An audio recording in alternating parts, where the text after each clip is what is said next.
I do not define love as an emotion. I define love as the decision of the will to seek the highest good of another. Okay. And that's why Jesus said, love your enemy. I don't feel good towards my enemy. I don't feel like forgiving someone who cuts me off at the knees. I feel like seeking revenge. But I have a free will, which means I have the ability to love my enemy and to forgive my enemy, which has nothing to do with feelings. It has to do with a free will decision to seek the highest good of my enemy instead of their destruction. Okay. I don't have to do it. But I'm convinced at times I have freely chosen to forgive. And I am convinced you have the same option I do, because you have a free will.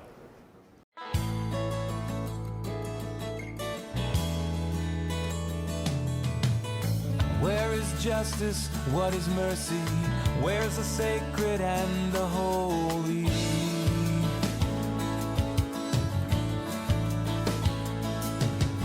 In this world full of choices, where's the truth in all the voices?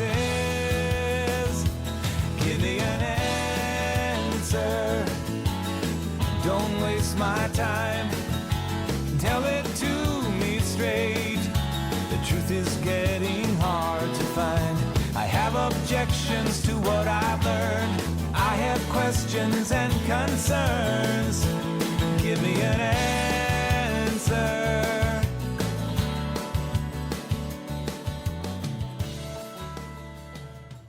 I mean, I'm not questioning. I have no stance. I'm in between a determinist and free will, and I'm not willing to argue that. I'm just saying that from your standpoint, saying that as you defined it, having an emotion, there's more to it than a neurochemical process is just null and voided by people with certain disorders. I mean, it doesn't make sense. You can't say that there's more to my emotion. Like, I can have the conscious decision to feel this way even though I can't physically, chemically produce these particles. I don't have the brain structures to feel this way, but I can make the decision to feel that way. And for you to say that we can't hold people accountable who don't have those brain structures as like a definition of like not being able to, I guess, feel those emotions, we can't hold them accountable or as an example, is just pretty much ignoring part of the population. So There is a physical component to all of us. Now, when you write up the chemical description of the human brain, I am convinced you're not telling the whole story, because there's a free will. My genius brother has more ability to make a responsible free decision than my sister does. But still, they both have a free will, and I hold them both responsible to differing degrees, but they still have a free will, and therefore I hold them responsible for what they do. But if I was an atheist, and if I believed that all of reality is matter and energy, then I have no basis for believing there's a free will, because there's simple biochemical reactions that go off. they actually did an experiment, and it's in a book called The Actor's Brain. I forgot the name of the experiment, but basically they had like people push like a button, and they monitored their brain activity and their awareness of pushing that button, and they had them write down when their awareness of them physically moving to push that button occurred. And relative to their brain activity, there was like a minuscule time difference between when their brain activity, which happened first, relative to when they actually were aware of their action of doing it. They were going to do it, which kind of, I guess, null and voids the idea of free will to some extent, because if your brain activity occurs prior to your awareness of it, then wouldn't you say that it's a deterministic pathway? Well, you're being consistent with a secular atheistic worldview. But let me ask you, has anybody ever loved you? Sure, yes. What does that mean? I don't really know how to define that. Okay, well, you told me that people have loved you. So what do you mean when you say people have loved me? I guess they have physiological responses and mental responses to being around me. Good. Okay, I respect your intellectual consistency. My experience is that people do not have to love me. People choose to love me freely.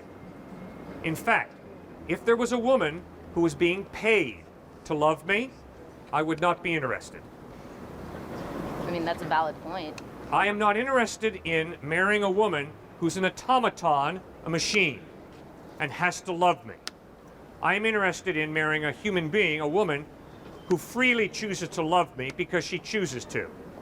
And I don't think you're any different from me. I guess love is a really complex emotion. Yes. And what I'm defining is a really simplistic process. So I really don't have an argument to what you're saying, only because it's such a complex process that I can't bring up an experiment, or I can't give you any sort of sightings or any reason that you wouldn't be able to null and void. But I guess at the end of the day, every complex process is designed by smaller, simplistic processes. And you can agree with that, right?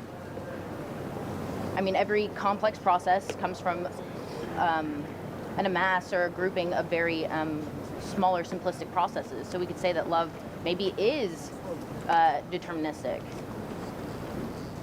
Okay, the way I live my life is, if I fall down these stairs, I don't pick myself up at the bottom and say, phew, I'm glad that's over. Well, yeah, because you're not aware of it, though. You're not aware of the fact that your life could be deterministic, because your conscious is only a reflection of these decisions that are already made. When I fall down these stairs, I pick myself up at the bottom, ma'am, and I say, idiot, Cliff, don't stumble. Pick your feet up. Don't fall down the stairs again.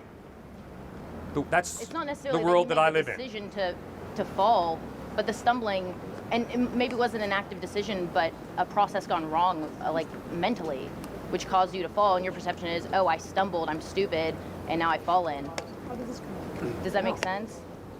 Does it make sense that I have a free will to say, Cliff, that was not a very good thing to do. Don't Well, do if you that had a free again. will, then you wouldn't have stumbled down the stairs in the first place, right? No, but you see, my point is, I have a free will that judges my decisions or my lack of decisions. So then your free will is a reflection of decisions that are made. No, my free will can critique the decisions that I make. So it's a reflection of decisions you make. No, it critiques the decisions I make. But if it's critiquing it, when those decisions have to be made in order to critique them, Yes, so do you actively make those decisions? yes. So you're saying that your free will is both a critique and an active decision making of the decisions you make. I'm saying that my free will enables me every night to sit on the corner of my bed and judge my decisions of the day. And guess what? I'm convinced you do the same thing. But you see, your worldview does not allow for that. Your worldview says, no, it's all determined. Then why do you critique yourself? Watch the movie Munich. Palestinians grabbed the Israeli athletes, 1972, Olympics, Munich, Germany. Those Palestinians kidnapped the Israeli athletes. The Israelis make a rescue attempt. It fails, and all the Israeli athletes are killed, murdered. Then Prime Minister Golda Meir has a conference with her leaders, and she decides, we're not going to go get those Palestinian kidnappers and bring them to a court of law to be judged. Instead, we are hiring people to go out and kill those Palestinian suspects. Money is under the table, the passports are false, but Golda Meir looks into the faces of her leaders and says, it is necessary in the course of every civilization to negotiate compromises with your values. That's good, Golda Meir. You're acknowledging, I know that it's wrong to hire the hit squad to go out and wipe out the Palestinians. I know it's wrong, but I have to negotiate compromises with the values that I hold to. She knew flat out that what she was doing was wrong. She made a decision to violate those values and to do what was expedient, she thought. That's self-reflection. That's self-perception. That's judging yourself. Ma'am, if that ain't free will, I don't know what is. So I guess that brings another question that I actually had, which was my original question that I was going to ask. And now that I'm here, I guess I will ask. Why would you base your, I guess, the way I live life is to experience everything and decide from that, I guess, to create my own morals from that experience of whether or not something made me happy, made me sad, so on and so forth. If I had an emotional response to these things, I guess, why do you base your morals on something that's predetermined for you? Like, in terms of, like, why do you follow the Bible? Why do you follow the teachings of the Bible rather than living your life to the fullest and experiencing everything and then from there deciding what's good and bad? Is it because there's an afterlife and there's potentially some sort of promise in it for you in the end? I live my life morally the way I do because I have a conscience and a rational mind. And my conscience informs me that a racist attitude towards him is degrading demeaning, it is evil. My conscience informs me of that. Okay. I do not have to tell a racist joke about him and experience racism in order to know that racism is wrong. Okay. I can choose to follow my conscience and respect the man and say, I know that demeaning him through a racist joke is wrong. I don't have to experience that in order to know it's wrong. I can follow my conscience and do what's right. Isn't that like a compilation of historical viewings? Like, for example, you brought up the Nazi argument. You can look back in history and be like, wow, they were really racist and they gassed a lot of Jews and killed them. That's wrong. You know what I mean? You're basing it based on a historical fact. So, I mean, consciously when you say that's wrong to make a joke, that's racist, it's not because of your conscience, and it's not embedded in you, it's more of your rationality, which is a product of history and what you've read and the components that make you up as an individual and your upbringing and nurture in that aspect. But I guess my question is, why do you follow the morals why do you follow this guideline of morals? What's the point of it to you personally? My conscience and my rational mind convince me that there is a value of justice that is totally violated by my racist attitude. Okay. I am convinced that morality is not relative because my conscience and my rational mind convince me that racism is degrading, demeaning, and therefore absolutely wrong. Second point, I have found that I'm not very intelligent until it comes to rationalizing what I want to do. Then I turn downright brilliant. If I want to do something badly enough, I can find a reason to justify it. That is why I need a plumb line from the one who gave me my conscience and gave me my rational mind. I am so glad that God has revealed a plumb line through the Old Testament, the Ten Commandments, through Jesus Christ, the Sermon on the Mount, and I can measure my conscience against that plumb line to find out what is truly good, what is truly just, what is truly loving. Well, what if you find yourself finding that your conscience contradicts one of the Ten Commandments? What do you do in that case? Do you compromise? In that case, I have to do a lot of thinking, a lot of praying, a lot of being very honest with myself. What is really going on here? And bottom line is, I have to make a decision. Does God deserve my trust ultimately, or do I deserve my trust ultimately? And I think the evidence is Jesus Christ is far more reliable than I am.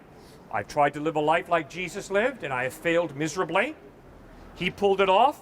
He died. He rose from the dead. So the evidence is Christ deserves my trust in a way that I do not. Okay, that's valid. Thank you so much for raising those issues. It just seems like part of the human mind that we need these messiahs, we need these legends in order to live our own lives. Really? And yeah. Well, you were asking Kevin earlier, what motivates you? We need, if you don't have anything that's motivating you, then yeah, you would kill yourself. Sort of, maybe. I don't know Yeah. what I'm going at. But No, that's what I'm good basically point. trying That's to good, say Max. is that everyone needs a motivator, and it kind of seems as human nature to, if it actually doesn't exist, if the complete truth is that there isn't, that we make it up. Okay.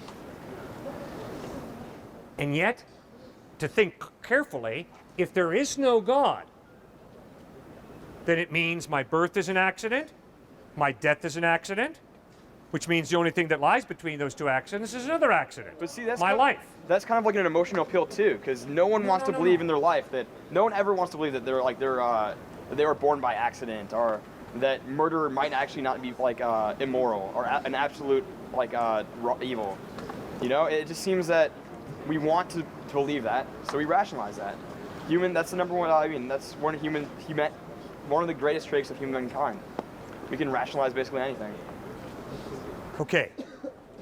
When I tell you that if it's true that my birth is an accident and my death is an accident, that it follows that the only thing between those two accidents is another accident, my life.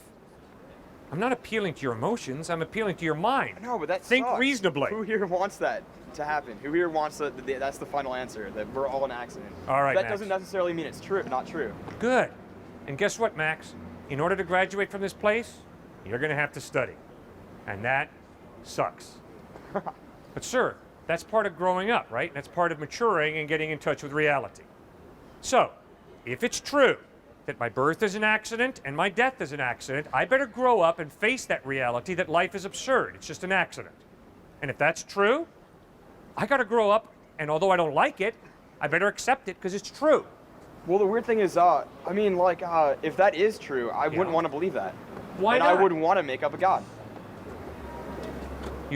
So you do believe in God? No, I'm saying I want to believe in God. I don't believe in God, but I want to believe in Then God. why don't you believe in God? Because it's just so hard to with the lack of, you know, I'm just so weary. With the lack of evidence? I was going to say evidence.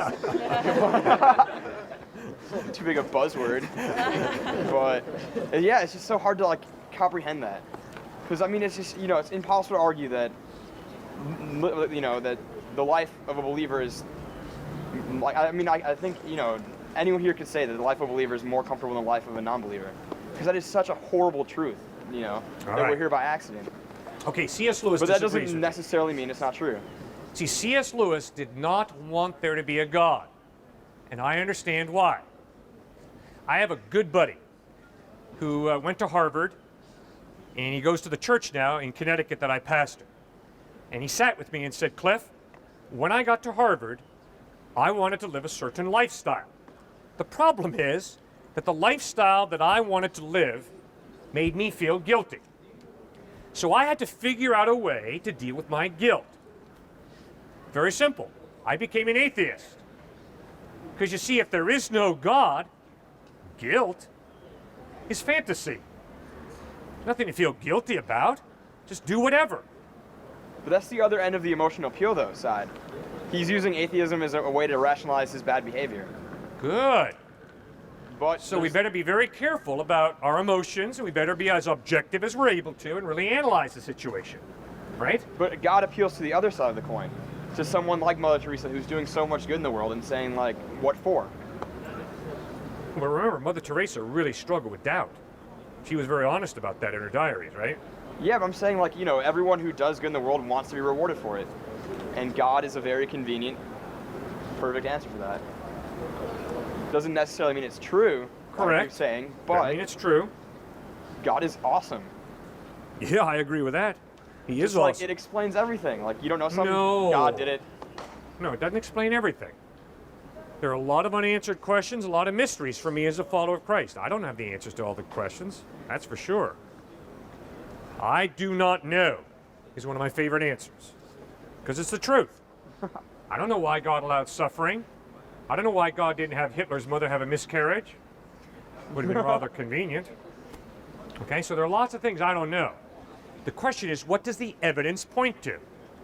And clearly, Max, if you look at the options, and that's what I did with your fellow student Kevin before. Yeah.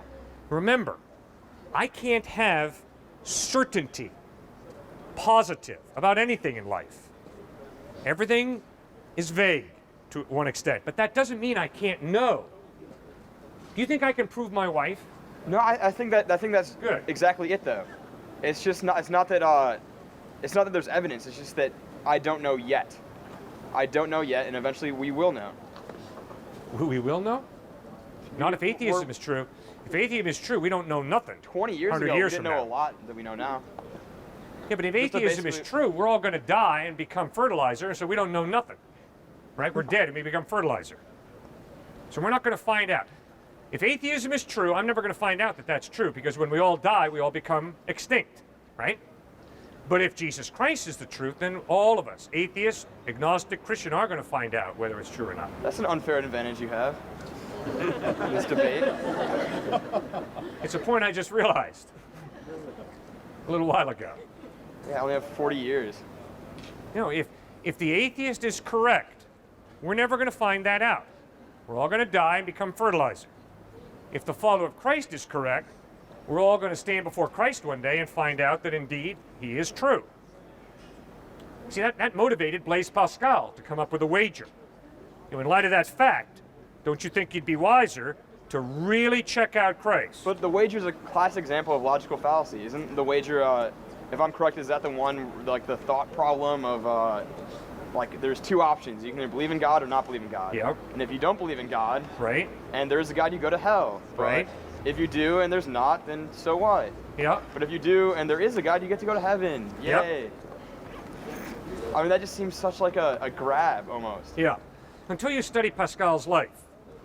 Pascal was a brilliant scientist, brilliant, way ahead of his time.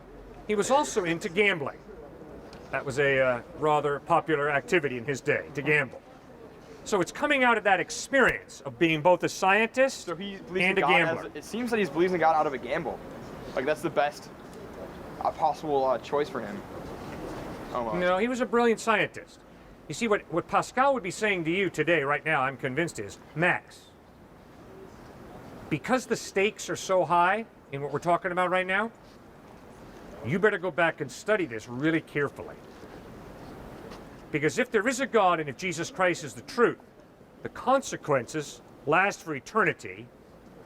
But if there is no God, there are no real consequences. But that's a big, that separate that's a us. huge if, and kind of like an unfair decision for me to make. Unfair decision? For like to think in that sort of way, to Oh no, Max. to make life choices not based on what's right and what's wrong. I mean, like what's fact and what's fiction. Well, that's why I said you based gotta on go what's back the and best study. for your- No, you got to go back and study. Max, have you studied the Gospels? A little bit. Okay. I've been to a few youth groups and whatnot. Good. and All right, church now, once in a while. Max, the issue is so important, no longer is a little bit acceptable. Because the issue is so significant, Max, you really got to study this thing and put it to bed.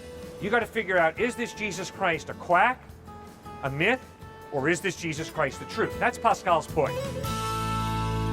Can God make a mistake? Well, I suppose anything's possible.